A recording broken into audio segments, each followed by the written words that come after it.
Hi, I'm Jack Hess. I was born in Zaltbommel, the Netherlands, on February the 16th, 1932. Um, I lived in a small town, about 6,000 population, of which 25 families were Jewish.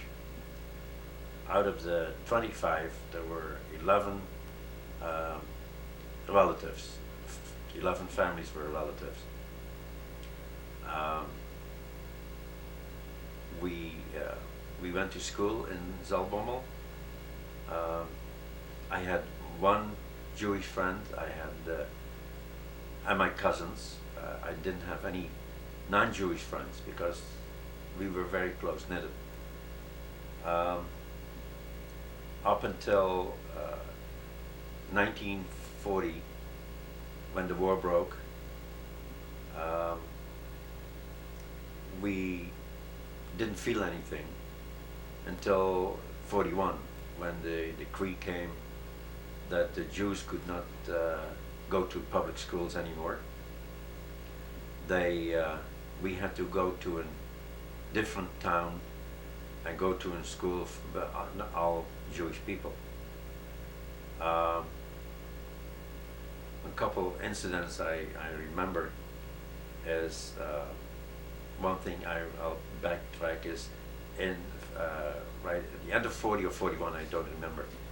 We had to wear the Jewish star, and it was made out of an orange cloth with black letters were Jew in it. So we always made a joke that the non-Jewish people were forbidden to wear orange, and the Jews were allowed to wear orange because the queen and the royalty was from Orange, of Orange.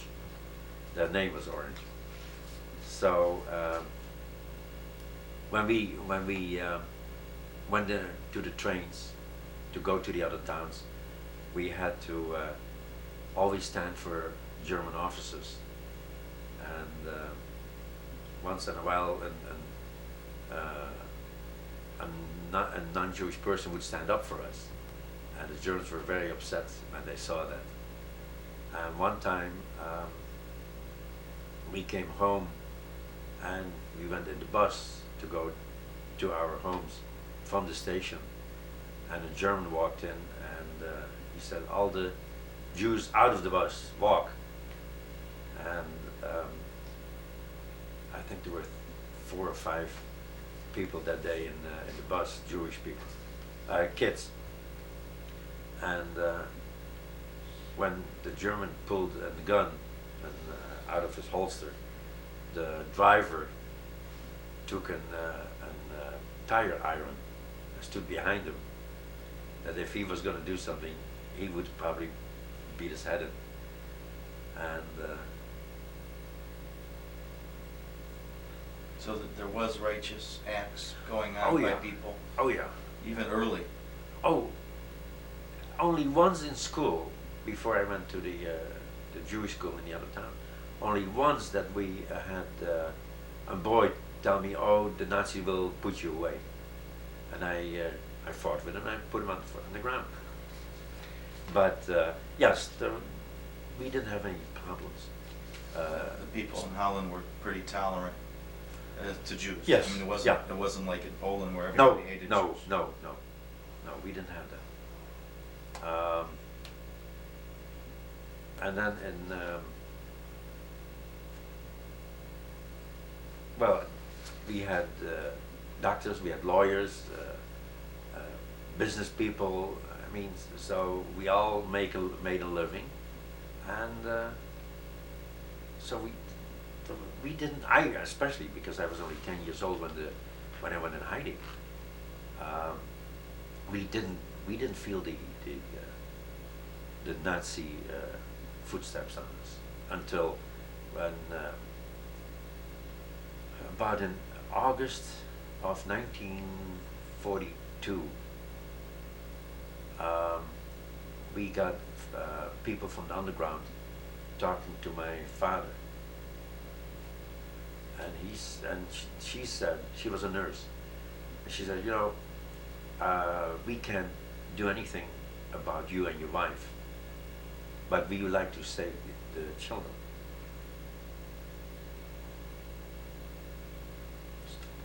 So they said that they wanted to save the children, and so my father and mother started to look around and talk to some people.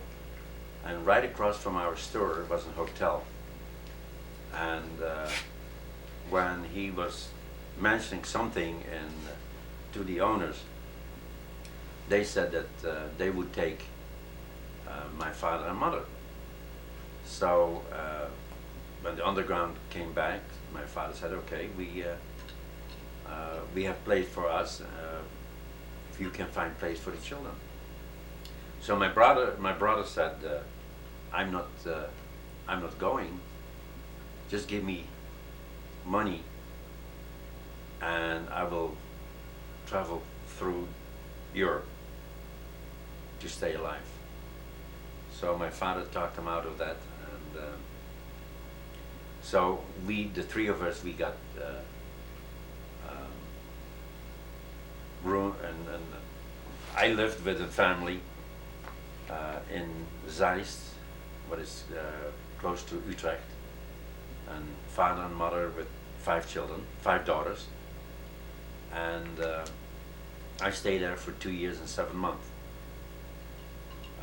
The first 3 months I came there, they told everybody I was a cousin from Amsterdam, and I would go to the church with them. I played outside, and then it became too dangerous because the Nazis, the Dutch Nazis, would go in the gardens and yards, in the backyards, and ask kids who live there and if there are strangers there and so on. So it became too dangerous. So I went inside, and I lived for 2 years and 4 months in a small room, and at night I could come downstairs and stay with the family.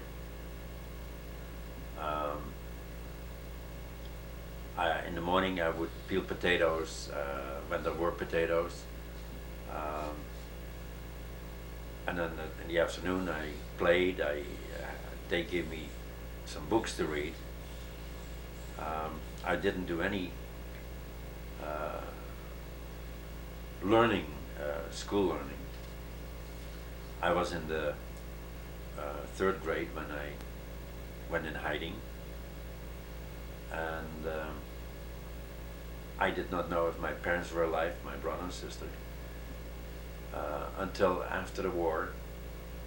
I found out that my mother's sister was in hiding in Utrecht, but it was only a half of an hour from Zeist. So the nurse came and picked me up there and took me to my aunt. And a few days later, my father and son of the family who saved my sister, they came on bicycle, and I went on the back of on a bicycle, and we went from Utrecht to Zaltbommel, but it's a good 5-hour drive on bicycle. This was with your father? That was with my father, and yeah. It was a special moment, wasn't it? Oh yeah. Oh yeah. Would you say that was the moment that you felt freedom at its first part? Did you feel freedom before that, but that became intensified? I don't know. At that time I was only 13 years old, and like I said, as children you don't grow up as fast in Europe as you grow up here in America. It does not analyze. You don't analyze it like you do think. It's. I'm 60 now, so it's quite different. So coming back to my hometown, Zaltbommel, the problem was then is I had to go back to school. I was 13 years old, and as a 13-year-old boy, you would go already to second grade high school, and I had to go back to the third grade, so I did the third, the fourth, the fifth, the sixth grade in 2 years. That must have then been a when lot I- of work. And I had You a lot of dedicated study. yourself. A lot of study. You had to. So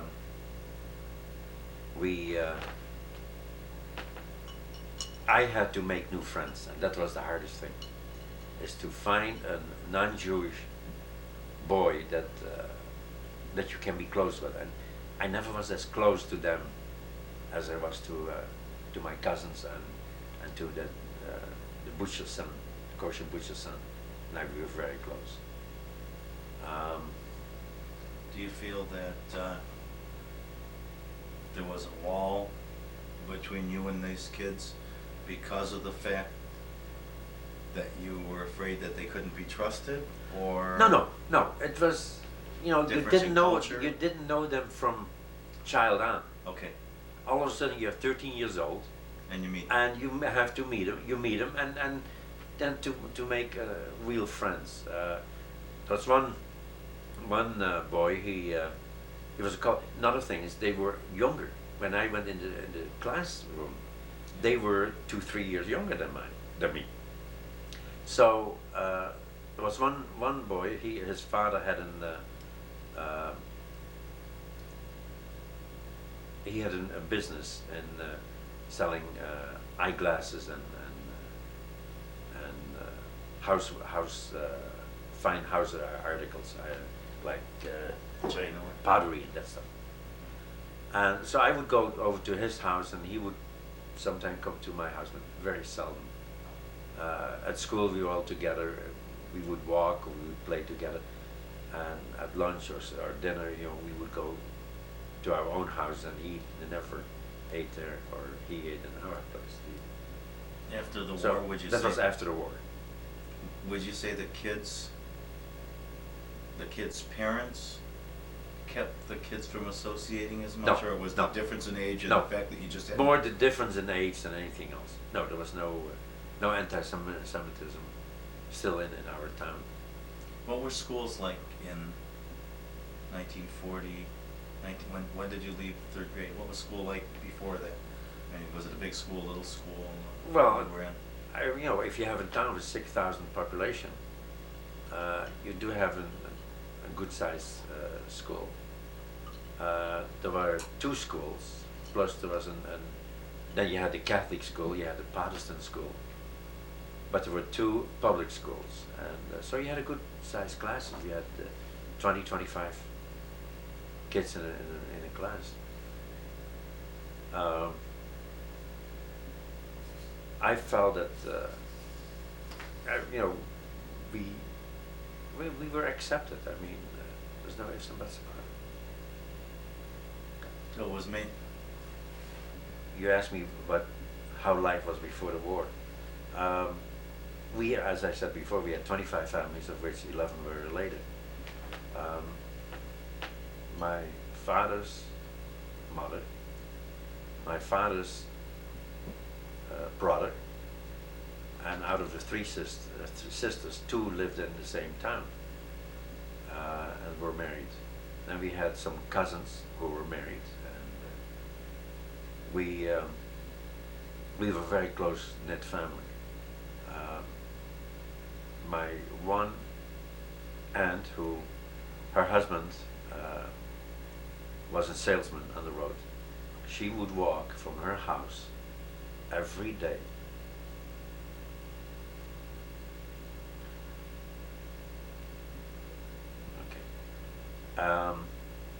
from her brother, she would go to her sister. From her sister, she would go to her mother. And from her mother, she would go to my father and mother, who was Arnold and Rosa Hess.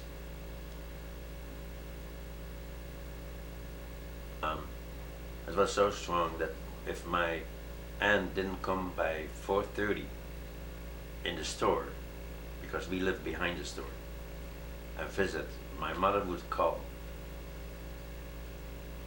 the other people, my aunts and uncles. Where's Sina?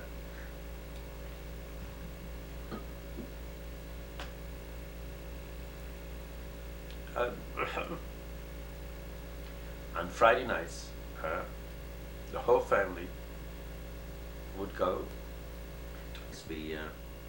The whole family would go to my grandmother after dinner, and we would have an Friday night get together, coffee, tea. Really not coffee, tea, and some candy, and then the kids would be there, the grandchildren. So it was always the tradition. And would you say most of the Jewish families in the area there, they all had their own groups that they got together with, but it was traditional for Jews in Europe at that time to spend Friday nights together or spend time together as a family, more so than in America in 1992? Would you say? oh, family? I would say so. Yes, yeah, we were very close, and my grandfather started a business in 1895, and then my father and my uncle, went into business with him in the early 20s, and we had 15 tailors, and my uncle was a tailor, and he had 15 tailors in the business, and my aunt was a seamstress, and we had 30 seamstresses doing the work that my father would sell in downstairs in the store. And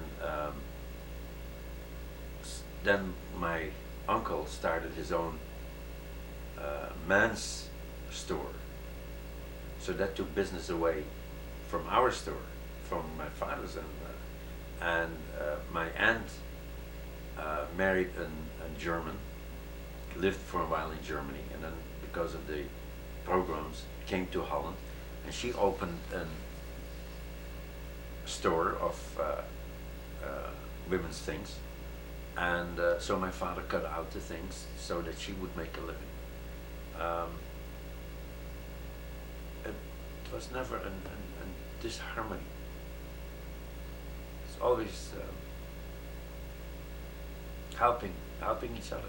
One person helping each other, Yeah. like a family should be. Oh yeah. Here, you don't find, you find it, but I don't think it is as prevalent as what it was. Mhm. Probably in the early 40s or in the 30s and 40s. It may be, well, was here the same thing? Yeah, it could be. Maybe it was the era. Maybe it's the Right. locations. But So, there isn't. You can't say, it should have been here the same way. I don't. It could have been in those days. yeah, So, it's hard to determine compare. if it was hard to determine whether it was a quality of European life or if it was a quality of life in the 30s and the 40s. Well, I think it was definitely a Jewish life. Even then, I don't think that the non-Jewish families were as close. I mean, generally speaking, as the Jewish families. So, from that point, I think it was typical more Jewish than non-Jewish families. So, naturally, you miss that. That is, you grow older, and you always look back. So that was and then in 1940, when the war started, my father went to his mother. I said, well, we are going to England.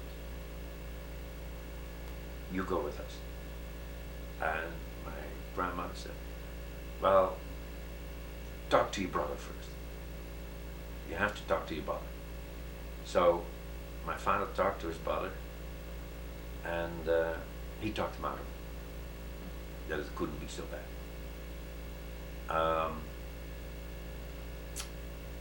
So they were on the verge of emigrating, and Yeah. decided to stay because Right. they felt that it just couldn't be as bad as That- as you right, as so, it could be imagined. So then in 1942, when the underground came to tell us that my father didn't say anything to anybody, and except my grandmother. And so she said the same thing, talk to your brother. My father said, no. Please don't say anything. But I'm not going to talk to him because I am going in hiding. So we went in hiding October the 3rd, 1942.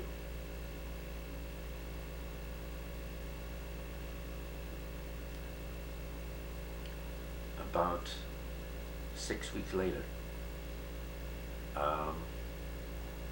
they took almost all the rest of the Jews out of our hometown, and the mayor, who was a Nazi, wrote down on a paper, delivered 36 Jews, Heil Hitler.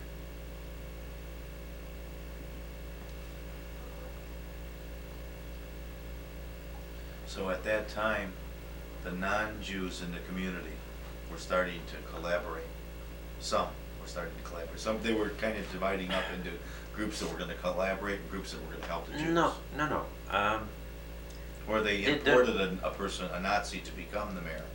Oh no, he became mayor in 41. He came from a different town, and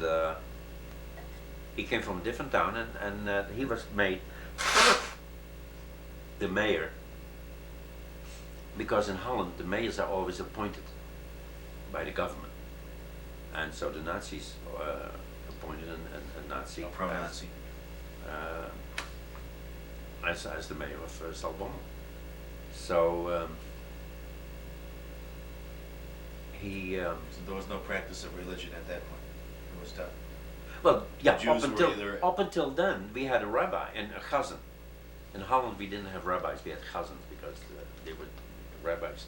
There were so many small towns where there were no a handful of Jews. They couldn't afford a rabbi, so we had chazans who would do the service and everything. And at that time, the rabbi was offered to go in hiding. And he refused. He said that he should go where the congregations go. A very righteous individual. Kiddush Hashem. Yeah. And none came back. All of the people who had been taken out of the town had been Well, sent elsewhere and never came back. They are killed in Sobibor, Auschwitz, different places.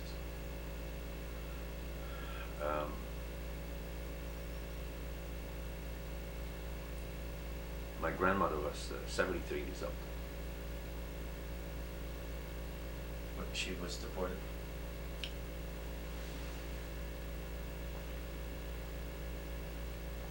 Yeah. You had told me once that your hiding place was not far from where Anne Frank was hiding. No. That is a good half hour. Utrecht is in the centrum of Holland. Zeist was about 10 kilometers from Utrecht, and Amsterdam is 30-40 kilometers, even more, from Utrecht. So it's a different Okay. direction. Well, the whole country is 1/4 of the state of Ohio. 1/3. 1/3 of the state of Ohio. So it's very small. It's a small Country to country. begin with, yeah. That's right. So everywhere was closed. Everything is closed. Yeah. That's right. So What can you say about hiding? You were in hiding for how long? 2 years and 7 months. 2 years and 7 months. From October 3rd How did you to... pass the time? Mostly sitting in the room upstairs, and if I had a book I was reading, or I read it twice, because they were Dutch Reformed, quite orthodox in their belief, and so they gave me 3 books a week, so it was not that much. And like I said, in the morning, in the beginning, I would peel potatoes. That kept the day going.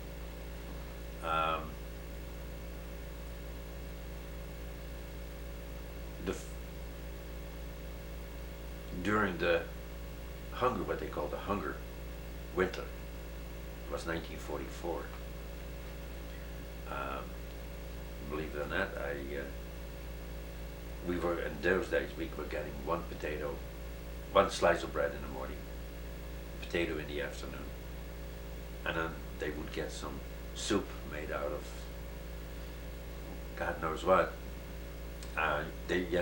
Like the soup kitchens here. Mm-hmm. Well, they had soup kitchens there from the Nazis, and they just put things there, and you could get soup 3 times or 4 times a week.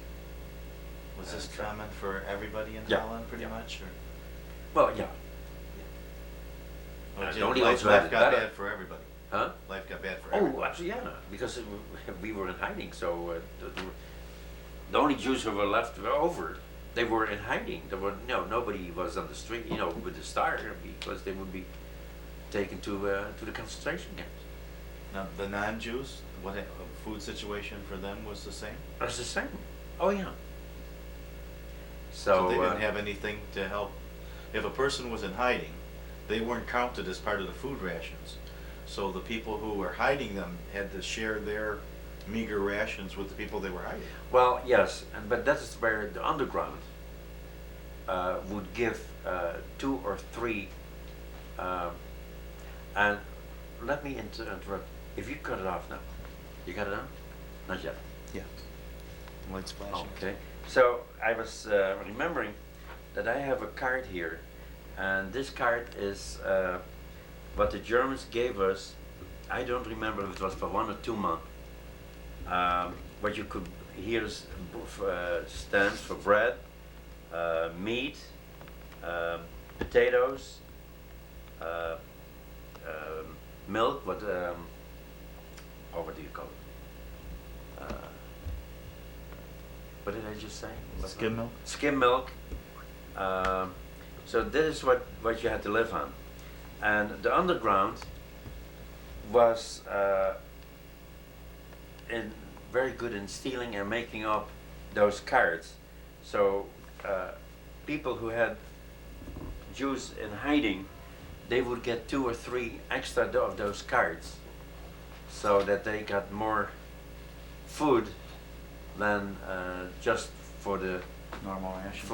for the normal rations. And it also depends on my parents, who were not taken by the underground, but found their own hiding place. My parents paid over 25,000 gulden to go in hiding, to stay alive. What would that be equivalent to in dollars in that era, do you know? In that area, there was, I would say roughly anywhere from $40,000 to $60,000. $40,000 to $60,000 in 19... 20. Oh no, well, I don't know if the dollar was as high then. Maybe $25,000. I don't know. I'm thinking on the That's a guildens. lot of money. Yeah. It was almost extortion. Well, can you put in price on your life? That's right, you can't. So, yeah. Besides that, they were paying that.